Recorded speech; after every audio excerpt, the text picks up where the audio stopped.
या बैठकीमध्ये महत्त्वाचा निर्णय काय झाला तर जिल्हास्तरीय 3 मंत्र्यांची समिती जिल्हास्तरीय असणार आहे। एक मंत्री राष्ट्रवादीचे, एक मंत्री शिवसेनेचे, एक मंत्री भाजपचे।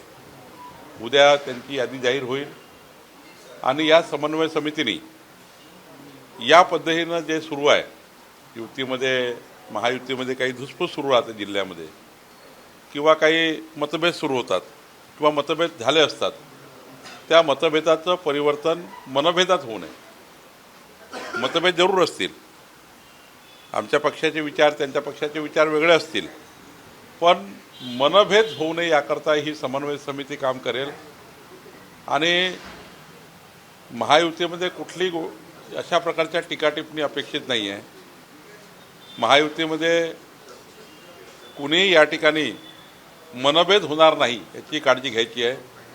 कुठल्याही मंत्र्यांनी बोलताना महायुतीमध्ये समन्वय राहील असंच त्या ठिकाणी विधानं करायची आहेत। कुठल्याही विधान हे टोकाचं राहू नये, कुठल्याही विधानामुळं महायुतीमध्ये मनभेद होणार नाही याकरताही सूचना आम्ही दिल्या आहेत।